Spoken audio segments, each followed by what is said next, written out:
Hello, friends, and welcome to another episode of the This Is Gonna Hurt podcast with Jay Gordon Duncan. And if you're wondering why the J, the answer is I'm not a bagpipe player. And if that joke makes no sense to you, I encourage you to check out episode 0, where I explain that joke, as well as the purpose of the This Is Gonna Hurt podcast, where we talk about faith, family, fitness, finances, and sometimes fun. Well, friends, as always, thank you for tuning in. Thank you for watching. Thank you for listening. Thank you for last week's episode. Last week's episode was a little different. I've done really heavy focus on business strategies and things like that. But last week was pure fun, just a top 5 bands of all time. It was fun to hear your feedback and some of you guys surprised of who I like to listen to. But what I've been doing, the reason I did that episode is on my Facebook and Instagram and on my LinkedIn page, I have been doing a campaign called Rock and Roll April. That's EN-ROLL. And what that is reimagining album covers or reimagining the capitalized logo for bands or favorites albums. As every day we offer a special for the Capitalize Your Best program. And so since I was doing this Rock and Roll April, I thought, well, let's just do a fun podcast episode. So I shared my top favorite bands. And again, thank you for watching and listening. I do need to take a break sometimes from everything that's so serious.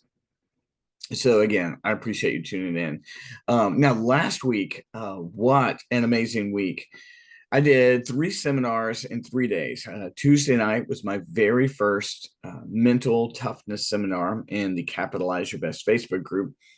Wednesday was a great 10 social media strategies seminar with a brand new group of folks, primarily realtors in a community app. And then Thursday, I did the 10 social media strategies with some great realtors up in the Philadelphia area in a mastermind. So big day, big week, and a chance to talk to a lot of folks. But what I noticed was the one I received the most feedback from was the mental toughness seminar. Now, this was Tuesday night. And what I did in that seminar is I shared my mental health journey. I shared my brain injury stories, how I kind of got to where I'm at. And then I just shared some strategies that helped me with my mental health. And then also at the end, I offered a special on the Capitalize Your Best Life program, which is my personal coaching program. And thank you. I thank you for everyone who showed up. I received more feedback on that seminar than I have almost anything. Now, granted, the 10 social media strategies has been incredibly popular. I've done that about 6 times now in the last couple of months, and I'm very thankful for that. But this one was just people coming up and saying they appreciated it. They appreciated the freshness of it. It was a topic that I had not addressed in that depth. They liked hearing me talk about things other than social media and making money and that kind of thing. And so we'll see where that goes. I wouldn't mind doing more of those mental toughness seminars or digging into topics like that a little bit more. Got to see what the demand is. Those things take time to prepare, and they definitely take energy to give. So we'll see. I would like to do more. We'll just got to see whether I can create the demand or whether the demand is there. So we'll see. But thank you very much for the feedback. But one of the strategies that I talked about in there was journaling. Now, I have been a journaler for most of my life. It started out probably in my 20s when I would have a journal and I would just write my prayers out, because typically if I sit still, I go to sleep.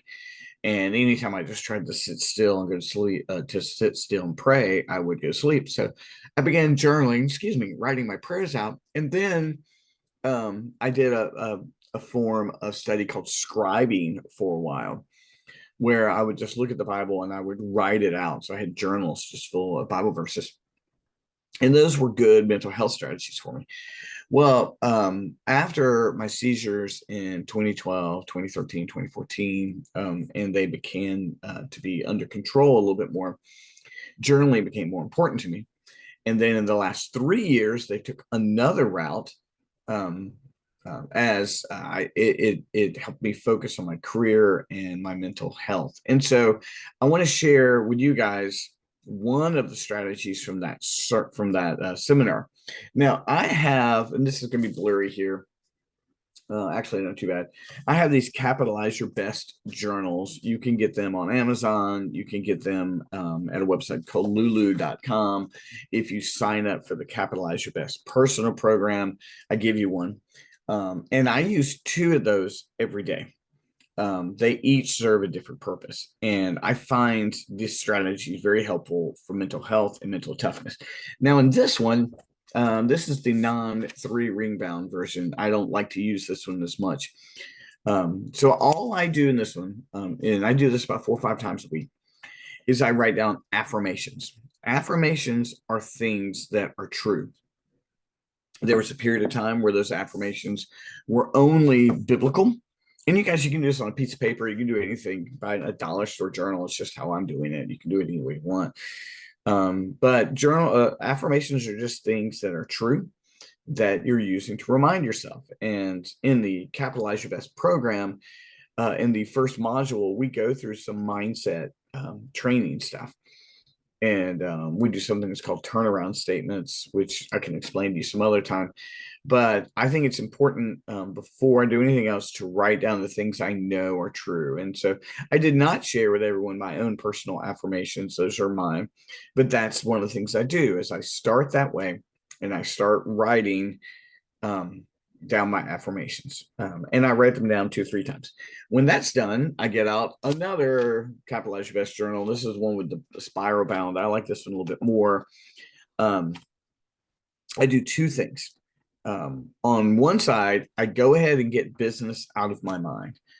Because if I don't get business out of my mind, I might have a hard time focusing on my journaling. So I do a quick list of all my potential clients. Sometimes even what the value of that potential client is. And those are people I'm actively speaking to, actively following up with, actively in my sales funnel, because I know they're on my mind. And I just go ahead and get that out of the way. And so I write down their name, and then I write down the value amount of the contract we've talked about. Then I start just journaling and praying. I start with thankfulness. I always start with gratitude. And I thank God for the things in my life that I want to be thankful for. And then I move into a series of petitions, things I'm asking for. And then I move into a series of thankfulness where I actually thank God for giving me the things I'm asking for. That quote from Jesus about praying with so much faith, you pray like it's already true. And I do that 4 or 5 times a week. So that's right. So I start with affirmations because it's important for me to remind myself what's true throughout the day. All of us, especially if you own your business, you're going to be tempted to think through things that are not true. Then I switch journals. And again, you can do this on a piece of paper. You can do it on a notebook. It's just my habit. I immediately go through all my list of potential clients and the value that we've been talking to with them. Then I start with gratitude, thanking God for the things in my life.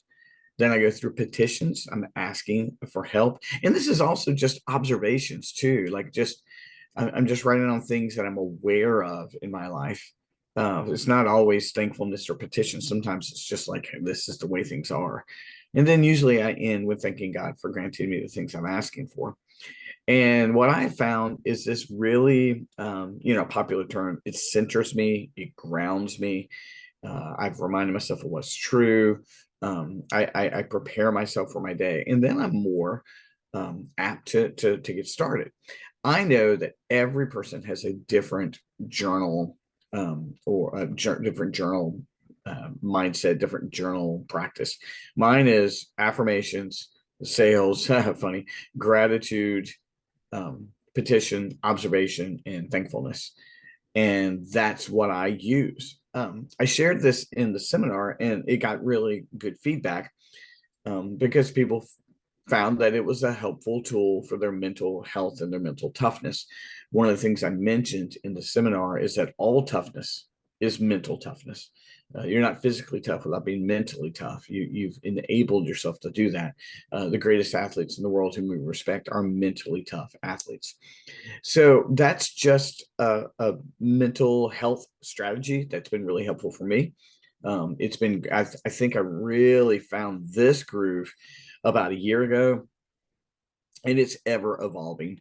But this one about a year ago really helped me get a groove about what I'm doing. Do it 4 or 5 days a week, and it's enabling me towards better mental health. So if you'd like to know more about journaling, or just reach out, I'm glad to ask. How I can help you. If you want to sign up for the Capitalize Your Best Life program, it centers on some journaling processes because we give you one of these. If you'd like to know more about that, just go to capitalizeyourbest.com. That's capitalizeyourbest.com. And there's a button on the bottom right. If you click on it, it's going to tell you about the Capitalize Your Best Life program. And during Rock and Roll April, we're offering a 50% savings on that. So if you're interested, reach it out. But really, what I wanted to do is share with you some mental strategies that have been helpful. Feel free in the comments or anywhere else just to share strategies that have worked with you. I hope this is an insight into what works on my brain, but also maybe an insight what might work for you. And we will be right back again next week. We just keep putting these episodes out. Thank you for watching and listening. And I can't wait to talk to you again. Thanks so much, friends. Bye-bye.